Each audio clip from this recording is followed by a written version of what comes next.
Hello, I'm IBX Toycat, and this is my first impression slash review for Battlefield Bad Company 2, which is the free game with gold for the Xbox 60 for the first half of October 2014. So, this is the most recent game in the Bad Company spin-off of the Battlefield series, and it came out in 2010 and is generally considered to be the last game which had both a good single-player slash campaign and a good multiplayer. So I'll show you a little bit of both, like half mission of the campaign and like a match or half a match of the multiplayer, just to give you a feel of both and whether it's the sort of thing you like. So this game is entirely free, like every other game with gold, and I recommend you download it, and even if you just cancel the download so that it becomes yours, because it's a really, it was a AAA game released just 4 years ago. It's a really nice thing to have in your library, regardless of what you think about it. So let's talk about more specifics of the game then. So as I said, the game is in the Bad Company series, which is apparently I haven't played Bad Company 1, just 2, is, one that takes a little more of a satirical route towards it, so it's the same generic modern military story, so I think we're stopping some terrorists or something.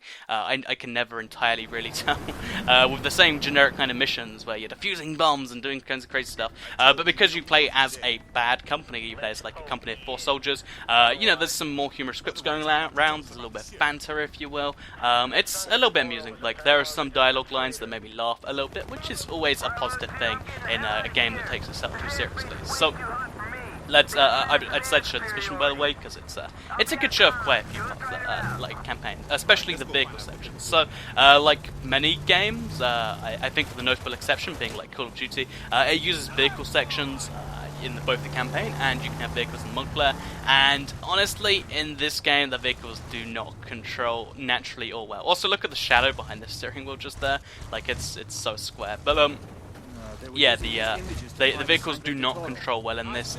They just control awfully.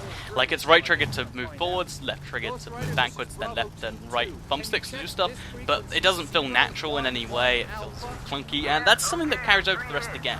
Like, as much as this is a game I like, I will have to say its biggest flaw is it doesn't feel good, which is, it says something really good about the rest of the game, though, that it manages to not feel good at all, which is a really important part to any game, and still manages to be pretty successful. So, yeah, with that, it runs at, like, a sub-HD resolution, and it's 30 FPS, but, this is last-gen consoles, can't really expect a whole bunch there. So, let's get out and show you some actual on-the-ground combat then. I think there should be some people at some point anyway.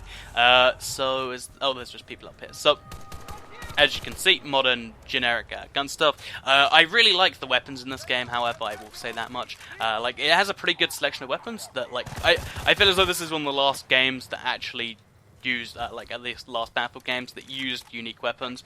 So it has the XM8, which is a prototype weapon, at least it was at the time of this coming out. It has like the AEK and stuff, and like most of the weapons you won't recognize, which is something good when you've played, the last, like, in the last few years, the games have just been using all the exact same weapons as each other, and it just isn't very, interesting and fun. I love the other stuff, however, that you see in a lot of FPSs, namely Call of Duty does carry over, so stuff like you reload with X, and you fit the magazine in like that, and you can make that go faster with some perks, plus the stuff that you can knife, but it feels delayed. It's a lot of the same stuff, and even the, like, how the campaign works, so, how you actually complete these missions, although there is the cool element, moving from stuff to stuff, it's the same generic cover-to-cover, combat. Also, supply drops, because there's one just here. This is one of the parts I really like about the game, because, every weapon you've picked up so far, even some rare ones. I think one of these snipers is a rare one I picked up at some point. Basically, every weapon you've picked up so far, you can actually then use by picking up at a supply drop, which means you can just use your favourite weapons, even if they're niche ones you won't find every level, which fixes a problem I find a lot of games have, where they just force you to use the weapons that the level comes with all the time, which is just an awful, awful thing to do to your player. And yeah, that fixes that. So if you just want to snipe the entire campaign, which, by the way, the snipers in this game have, like, immense physics. Like, they have, I forget what the effect's called, but basically your bullets drop after some time, and that happens to sniper rifles, so you have to kind of aim above some people's heads in the multiplayer across really long distances, which is something some people look at and say, that's stupid, but I look at it and I think, that's kind of cool. Like, it adds another layer of skill to the sniping, which is always a fun thing. There's a person up there again. But yeah, in addition to snipers, you can pick up shotguns, SMGs, all that stuff in the campaign as well as the multiplayer. I'm just going to wait for the jelly to get off my screen, which is another one of those things that, oh jeez, there's someone right there shooting me. that's why there's no jelly going for my screen. But yeah, it has the same generic thing where you get your screen covered in blood when you get shot, and not the most convincing effect in the world. Like, going back and looking at it now, it's like, I would have just rather it had like a health bar on the side, like in the later Battlefield games. But, you know, hindsight's 2020 or whatever. But yeah, the campaign besides that, it's kind of, you know, it keeps you entertained, to say the least. Like, the missions aren't too crazy long. I don't know, maybe they're like 5-10 minutes at most. A little bit longer than some, but not the sort of things you spend like half an hour on, unless you're playing on the hard difficulties. You might have noticed I played this game all the way through on easy, and that's just how I wanted to do it, because I didn't want to get upset by the way the gunplay works and you know, other technical details. I just wanted to play the game and, you know, have played the game and stuff. Which, you know, maybe some of you count that as not completing it, but yeah, that's how I'd recommend playing it too. If you want a really hardcore experience, however, I played a little bit of the game on hard. It is a really difficult, like, tactical experience. Like, you have to lead your squad members around and stuff, and that's, you know, interesting to say the least. So, oh, there's a bit more. So yeah, as you can see, even on easy though, you still have to be really careful of all the you know, people around, which is, like, I guess, better than some games where you can run through it. Which I honestly really like, the system where you can just run through a game over and over again, but, you know, obviously it doesn't make a whole bunch of sense. So, it looks like now we're going to have to be taking down some helicopters using a mounted gun. So let's, this shows off one of the cooler features of the game, which has got to be the, oh, this is difficult. Like, you get mounted turrets, which are actually laser guided, so, as you can see here, actually laser, oh jeez, I'm getting shot by the helicopter. You can actually, yeah, laser guide the whatchamacallit, the missiles over to the, that failed awfully. You can laser guide missiles over to the choppers, which is what you're meant to do in this case. And it is pretty difficult to do this sort of thing, because of course it's meant to be somewhat realistic, because I don't entirely know the science behind how they do it, but I'm pretty sure it's scientifically accurate in some way, because of how immensely difficult it is. So yeah, there's our first helicopter down. I believe there was a second one around here somewhere. Let's do this now. So yeah, this is like the first half of the first campaign mission. We'll finish this chopper off, or at least try to, unless he finishes me first. And there we go. So that's 2 choppers down. Now we can finally get rid of the intel, which is just over there. You can see it marked my mini-map. There's something over there that I've got to defuse or set up or something. And yeah, you get the basic point of what's going on in the campaign. Oh, there was one of these. That could probably make that helicopter sequence a little easier. But yeah, that's what's going on here. Campaign, pretty basic, pretty standard, but still kind of entertaining in some ways. And that's more than a lot of modern military shooters can say, and it's kind of sad that that's the case. But yeah, let's go into the multiplayer. That's probably the thing more people care about, and that's what I put most of my time in. It's awful. I've actually put in like 24 hours or something like that into multiplayer. So yeah. And while we're just going through, the menus in this, I kind of like how they're different, like every other game so far. Like, they're just a nice, simple menu. It's like, multiplayer, go there. So before we get into multiplayer, I just want to... Oh, that never showed me that again. Also, I'll just show you my stats. So I played for... it looks like I've got 0.62 KD. As I said, I played this game years ago, and it doesn't say how long I played for, I don't think. No, it doesn't. That's... Oh, actually, I think there's like a tag for how many hours you've played for, maybe? No. Oh wait, there we go. So, yeah, I played online for 23 hours in this game, quite a bit. And one really annoying thing I found about this game, I'm going to play the most hectic game mode, which is Squad Deathmatch.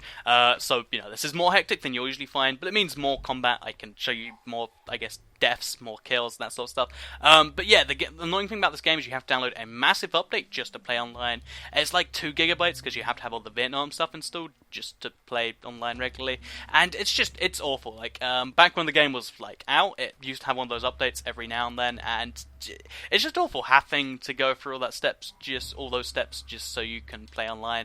It's not a very online friendly game, but I guess with it being Games of Gold, I guess there'll be more people playing it, so that shouldn't be too much of an issue if you have a good connection. So I'll show you a little bit of a couple classes. So there's 4 classes. You obviously have the sniper rifles, the LMGs, the SMGs, and the assault rifles. And basically they also come with some other stuff, so like, you know, the assault rifles, I can drop ammo on the ground like that. That gives people more ammo. I'm not sure if that includes myself. I guess it does, but I've just got max ammo right now. Also, you can pick your secondary, and you can pick a whole bunch of things based on your class. Some based on your class, some just neutral stuff. And, you know, that's kind of a cool thing. I saw a little blip on the mini-map, so I'm going to head up this building, just in case he's in here. But yeah, so the multiplayer of the Squad Deathmatch, which is one playing right now, it's 4v4v4v4, so it gets really hectic, and I don't want to run out in the open, because I know I'll just get instantly killed. Or I could show you me getting instantly killed. That would be a learning lesson, right? So yeah, I'm just going to run around a little bit like a headless chicken, and we're going to try and find some people so I can give you a feel of how the combat's going. So yeah, just run after the red dots. Perfect way to play any game that you're not familiar with. Find red dots, run after them. So it looks like maybe someone's over here. Let's just... I'm actually on the winning team right now. So yeah, I can't see anyone anywhere, even though it's meant to be a pretty small map. And I wonder why... Oh, there we go. So let's quickly get our first kill then, shall we? And we're going to get our first death, too. Whoa, and it's from an RPG. So yeah, the way the kill cam works in this, different to most games. It shows you the killer, it gives you the idea of what his class is, and I don't know what the point of that is, because it lets you know where he is, so it's not even removing the advantage. It just makes you watch someone that you don't really like a lot. I guess it's meant to be like the Halo thing. Oh, let's grenade launch at that guy. Oh wow, it was one hit kill. So yeah, as you can see, the spawn system in this game mode apparently is awful, based on the fact that it just gave me a free double kill for having a lucky spawn. And yeah, that's got whatever it's got going for it. That was a little bit of a tongue twister. So we're going to pick up this sniper rifle kit, and I'm going to be doing awful kits, because as I said, it's got the bullet drop thing you have to account for, and they also have awful fire rates. But yeah, we're going to try and snipe someone, and I can give you a feel for this kit. So their special ability is these motion grenades, which honestly is the most powerful of the abilities, if I had to say. So I'm going to just... Okay, it's gone now. Because it basically allows you to see anyone on the radar at that point. I'm sorry for the background noise right now. It allows you to see anyone from that point. And let's... Oh, I missed. How did I miss? Come on. Yeah, we go. So yeah, as you can see, the sniper rifles, they're fun to use. They're one-hit kills, even though this game has more health than like your standard Call of Duty or whatever. And that's, you know, what they've got going for it. So hopefully I can show you the SMGs next, and that sort of stuff. So I'll just running around at the speed of sound, or something like that. There was an orange blip on the radar here, so I'm going to keep my eyes out for it. And also, lots of people seem to snipe online. Like, there's two dominant classes, and I'm not even sure it's because they're the best. I think it's just what people play. It seems everyone plays either assault rifles, or they play with the sniper rifles. And, I'm just going to pistol him. Oh, wow, I actually got pistol kill. And, oh yeah, another interesting thing. This is something I didn't really notice till a long time into the game. Basically, pistols are very, very powerful in close quarters. This is one of the few games where they manage to actually be useful at close quarters, as opposed to just, you know, backup resort weapons. Because basically, you know, they have such fast handling times, and a game like Battlefield, like where the first shot counts so much and stuff, and accuracy is like really difficult to get. The fact that the pistols just fire and they work at close range, it makes them pretty cool. So let's switch over to a SMG. I'm not sure how well I'll do with it. Let's use the AK-74. Yeah, screw it. So yeah, the other thing you actually get is you get different weapons. So I got a repair tool, which is great for repairing tanks, but I also get an RPG of the engineer class. So even though I get a slightly, I guess, in some people's opinion, worse primary, and someone spawned behind me. Even though I get a worse primary, I still get a nice, I get a nice rocket launcher, and I get a pretty cool, I get the pretty cool perks, like I think that's faster running and stuff, which is always nice. So you can see I move a whole bunch faster with this, and that's always good. So the LMGs, they're just kind of massive ammo assault rifles that also come with medics. This was actually the last game, I believe, that the medics were the LMG guys rather than the assault rifle guys. So if you like your LMGs, you don't like just giving people ammo, then this is a nice switch in the Battlefield series or something. I just want to get one kill with this SMG so I can say I did a good... Oh, there's someone over here somewhere. In that building, maybe? Maybe he's on top of the building. You know, I'm gonna go as far as to bet he's up there. So let's find a ladder, because there's gonna be one in here somewhere. And let's... Okay, no, oh, wait, there is. As I said, always someone... Oh, and he's actually in that building. But now he's dead, so... I guess there's that. Let's look around then, because someone's going to be around here somewhere. It's really interesting that you can spawn looking at people, but you can also look around and not find people for a long time. So I guess spawns aren't the game's strong point, but the game's strong points are that it's really fun to play online. I don't know what the fun factor is, but there is definitely a strong fun factor in there. The weapons are varied. The way the unlocks work, it's kind of favored to like the rich get richer. So like at level 40 or like some ridiculous amount of playtime in the game, I'm almost a day in, I haven't got it. You get like basically more health and more bullet damage perks, which are, to say the least, a little bit overpowered. They give you 25% health and 25% more bullet damage. I think you have to pick between them, but still they're way better than any other perk there. And you can also buy them with a little bit of micro DLC, which feels a little bit off to me. Like balancing your game in the way that favors people who play it a lot, that's fairly okay. But then letting people just pay to get that, now that feels where you're doing it specifically for money. So I'm not a particular fan of that stuff. But other than that, the game seems to be balanced a little bit well. That most people don't use SMGs, but I'm not sure if that's because they're bad or if it's just not what most people want to use. Like as I said, like the snipers don't seem amazing, but that's what most people play. The balance is pretty good. The game in general is a pretty nice single player with a little bit of amusement to it. It's a really kind of cool multiplayer, and it's also the most recent Bad Company game, even. So if you like Bad Company, then a free Bad Company game isn't bad. I definitely recommend this game. It's really, really good in a whole bunch of ways. And yeah, definitely give it a download. So please do like the video if you liked it. I like doing these reviews, first impressions for each of the new games that come out. And if you enjoy it, then liking it helps me continue, because obviously if you guys stop liking it, then it doesn't work that way. If you share the video, it also helps out in that regard. Other than that, thank you for watching, and here's an outro.